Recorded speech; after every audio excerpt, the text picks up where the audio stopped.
Can oil exports rescue a nation's economy? While it might seem like a promising path toward a brighter future, there are important factors to consider. Niger, for instance, needs to repay a loan it took from China, and it plans to use revenue from oil exports to do so. However, this strategy raises concerns about African wealth flowing abroad rather than benefiting local communities. It's important to remember that the original loan was intended to support the local population, and now repaying it has become necessary. This doesn't mean that all of Niger's resources will be depleted. More developments coming in from West Africa. It appears the months-long dispute between neighbors Benin and Niger has settled. Landlocked Niger has resumed crude oil exports to Benin via a China-backed pipeline. As per reports, a Liberian-flagged crude oil tanker had loaded around 1 million barrels of oil from Niger at the Benin port on Tuesday. On the contrary, this move could set Niger on the right track by generating revenue that can be reinvested locally. But the question remains, why does the debt now need to be repaid to China? Let's find out.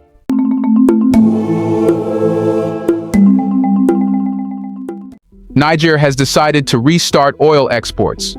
This decision to restart oil exports is not just an economic development. It's a bold move that signals a new chapter in Africa's ongoing struggle for true sovereignty over its vast natural resources. But in a world where Western powers have historically dominated and dictated the terms of African progress, can Niger truly turn the tide in its favor? Or is this merely another chapter in the long, exploitative history, where the West reaps the rewards while Africa bears the costs? In August 2024, Niger achieved a crucial milestone by reaching an agreement with Benin to reopen the Niger-Benin pipeline, which had been closed since June due to a border dispute. Operated by the China National Petroleum Corp (CNPC), this pipeline is crucial for Niger as it allows the country to repay a $400 million oil-for-cash loan from China, while significantly boosting its oil production capabilities. The resumption of oil exports is expected to increase Niger's crude production fivefold, positioning the country as a key player in the global oil market. However, beneath this economic development lies a deeper, more complex story that involves geopolitical strategy, foreign influence, and the relentless pursuit of African autonomy. Niger's oil boom has been celebrated as a transformative moment for the country, but who truly stands to gain from this development? Is Niger on the path to prosperity, or is this just another instance of foreign powers profiting from Africa's resources? Here's a reminder to please like and share the video and subscribe to our channel to watch more videos on Black culture, history, civilization, and identity. Let's continue now. To understand the full impact of Niger's oil boom, we must first look at the broader economic and political context in which it has emerged. Niger, like many African nations, has long depended on its natural resources to drive economic growth. However, this dependence often comes with significant strings attached, particularly when it involves foreign investment. The $400 million oil-for-cash loan from China, which Niger is now repaying through its oil exports, is a prime example of the precarious position in which many African nations find themselves. On the surface, the loan provided much-needed capital for infrastructure development, which is vital for a landlocked country like Niger that has limited access to global markets. However, the terms of this loan have effectively tied Niger's economic future to the volatile global oil market, where prices can swing wildly based on factors beyond the country's control. Moreover, the involvement of CNPC in the construction and operation of the Niger-Benin pipeline raises critical questions about the extent of foreign control over Niger's oil sector. While the pipeline is expected to boost Niger's crude production from 20,000 barrels per day to 110,000 BD, the majority of the profits from this increase are likely to flow back to China, leaving Niger with only a fraction of the revenue generated by its resources. This situation is not unique to Niger. It is emblematic of a broader pattern of resource extraction in Africa, where foreign companies often reap the lion's share of the benefits. The economic implications of Niger's oil boom extend beyond just revenue generation. There is also the issue of how these revenues are managed and whether they will be invested in a way that benefits the entire population. In many African nations, the wealth generated from natural resources has failed to translate into broader economic development, often due to corruption, mismanagement, and the influence of powerful foreign interests. The question for Niger is whether its leaders can break this cycle and use the country's oil wealth to foster sustainable development. One potential model for Niger to consider is the experience of countries like Botswana, which has successfully leveraged its diamond wealth to build a more diversified and stable economy. By carefully managing its natural resource revenues and investing in education, infrastructure, and healthcare, Botswana has managed to avoid many of the pitfalls that have plagued other resource-rich African nations.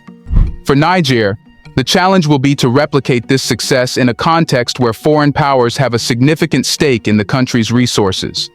While the economic aspects of Niger's oil boom are crucial, they are only part of the story.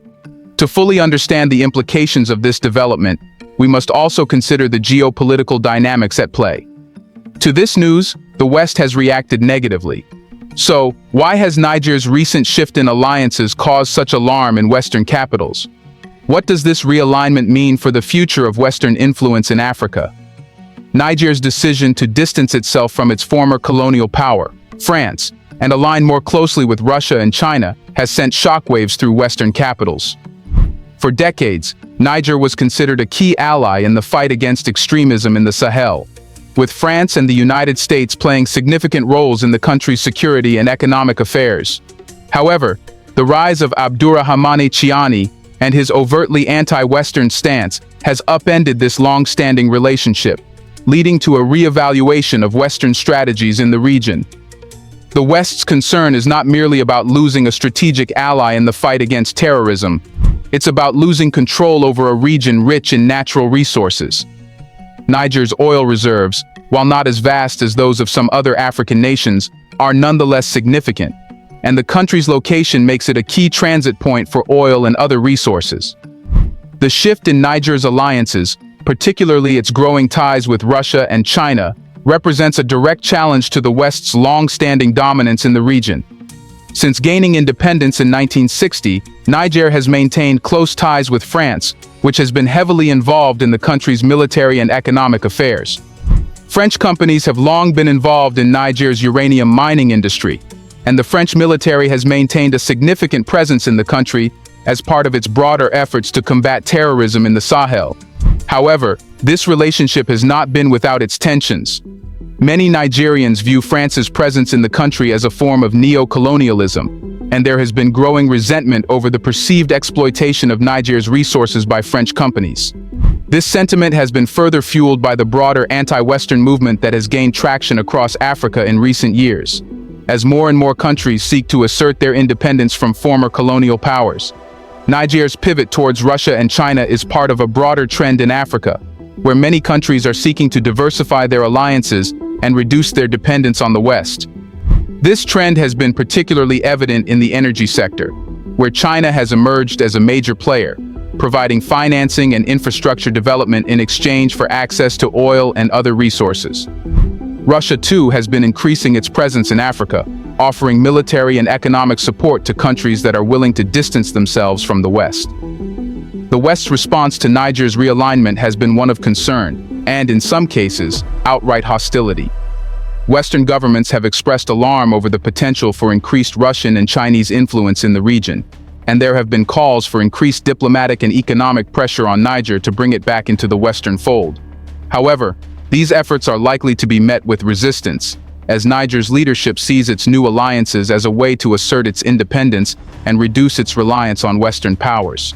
As more African countries seek to diversify their partnerships, the traditional power dynamics in the region are shifting.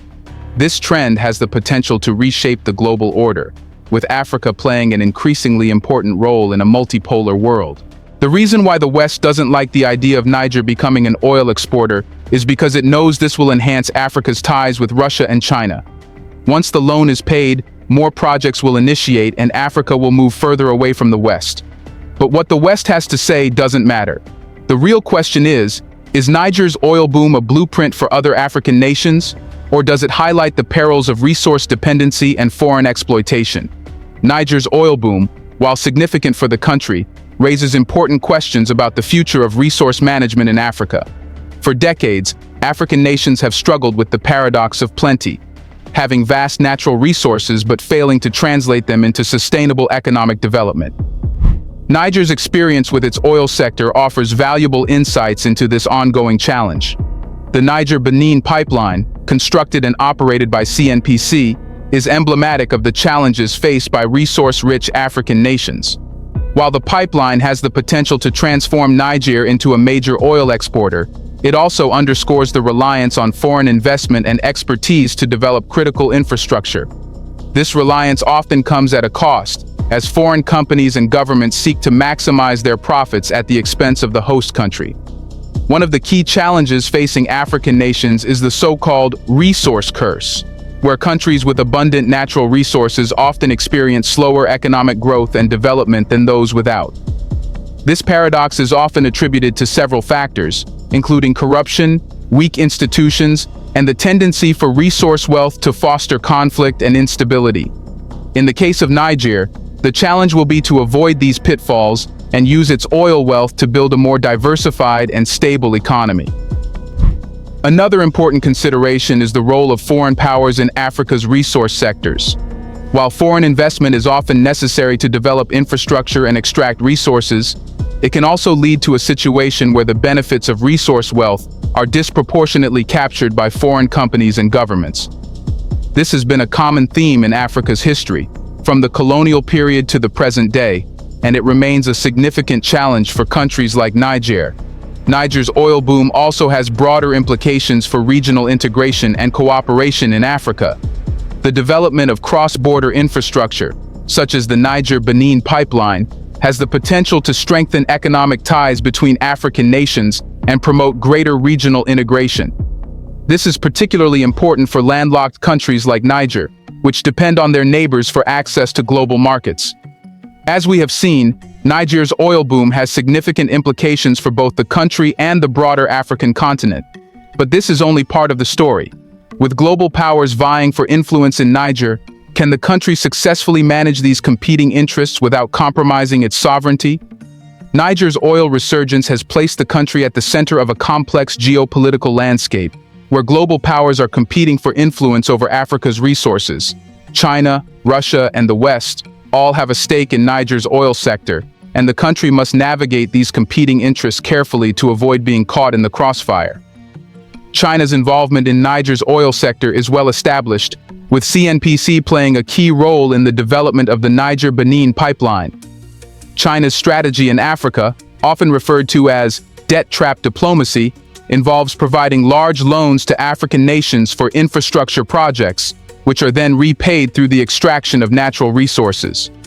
This has allowed China to secure a significant foothold in Africa's resource sectors, but it has also raised concerns about the long-term impact of this strategy on African sovereignty.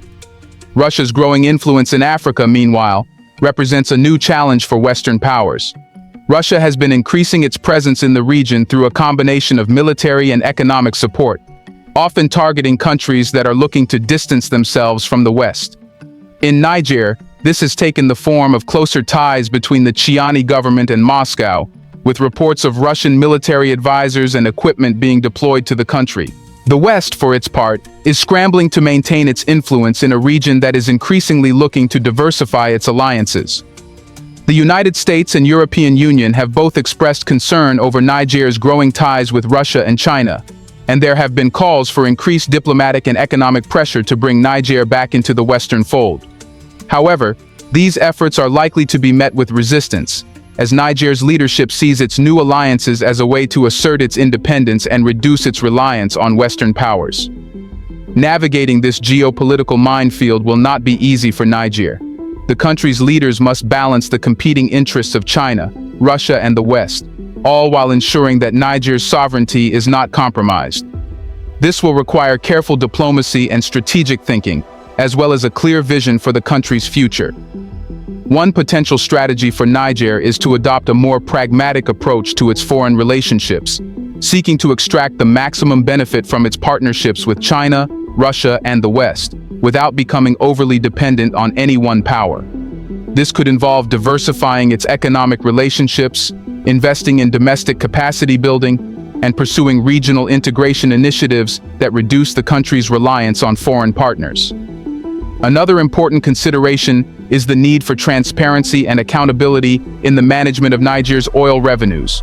Corruption and mismanagement have long been issues in Africa's resource sectors, and ensuring that the benefits of Niger's oil boom are widely shared will be critical to the country's long-term success. This will require strong institutions, effective governance, and a commitment to transparency at all levels of government. Niger's geopolitical challenges are significant, but they are not insurmountable. As Niger embarks on this new chapter in its history, what are the prospects for its oil industry, and can the country achieve long-term prosperity? The future of Niger's oil industry is fraught with uncertainty, but it also holds great potential. The resumption of oil exports marks a significant milestone for the country, but the road ahead is filled with challenges. From navigating the global oil market to managing domestic expectations, Niger's leaders face the daunting task of ensuring that the country's oil wealth translates into long-term prosperity. One of the key challenges facing Niger is the need to diversify its economy beyond oil. While the oil sector has the potential to drive economic growth, it also makes the country vulnerable to fluctuations in global oil prices. To mitigate this risk, Niger must invest in other sectors, such as agriculture and manufacturing, to create a more resilient and sustainable economy. Agriculture, in particular, offers significant potential for Niger. The country has vast arable land and a large rural population, and with the right investments in infrastructure, technology, and training, Niger could become a major agricultural producer in the region. This would not only reduce the country's reliance on oil, but also provide new sources of income and employment for its population. Another challenge is the need to ensure that the benefits of the oil boom are widely shared among the population. This will require effective governance and transparent management of oil revenues, as well as investments in education, healthcare, and infrastructure to improve the quality of life for all Nigerians. There is a risk that, without these measures, the oil boom could exacerbate existing inequalities and lead to social unrest. In addition to these domestic challenges, Niger must also navigate the global oil market, which is subject to significant volatility and uncertainty. The price of oil is influenced by a wide range of factors, including global economic conditions, geopolitical tensions, and technological developments. To mitigate the impact of these factors, Niger will need to adopt a flexible and adaptive approach to its oil industry, focusing on long-term planning and risk management. One of the key takeaways from Niger's experience is the importance of maintaining control over natural resources. While foreign investment is often necessary to develop infrastructure and extract resources, African nations must retain control over their resource sectors and ensure that the benefits of resource wealth are reinvested in their economies. This requires strong institutions, effective governance, and a commitment to transparency and accountability. Niger's oil boom also highlights the importance of regional cooperation and integration in Africa. By working together, African nations can strengthen their bargaining power in negotiations with foreign investors, develop shared infrastructure, and promote greater economic integration. This is particularly important for landlocked countries like Niger, which depend on their neighbors for access to global markets. Regional integration can help mitigate some of the challenges faced by landlocked nations by creating more robust and interconnected economies, reducing the dependency on any single export commodity, and fostering mutual support among neighboring countries. Moreover, regional cooperation offers the potential for shared investments in infrastructure, such as transportation networks, power grids, and telecommunications, which can drive down costs and increase the competitiveness of African economies. For Niger, participating in regional initiatives like the African Continental Free Trade Area, AFCFTA, could open up new markets for its goods and services, further reducing the country's reliance on oil exports and promoting more sustainable economic growth. But one thing is confirmed, that Niger has taken the steps required in the beginning. While the result might take time, the path has been selected and we can hope for Niger's success now. Do you think Niger will make this step turn into a huge victory? What will happen if all goes well? Let us know in the comments section. What future do you think Niger will have if it stays on track like this? Do you want to watch more videos like this one? If so, subscribe to our channel and press the bell icon next to it. We have decided to bring videos on something nobody talks about: the Black culture, civilization, history, and evidence about how glorious Blacks have been. Thanks for watching, and until the next video, stay tuned.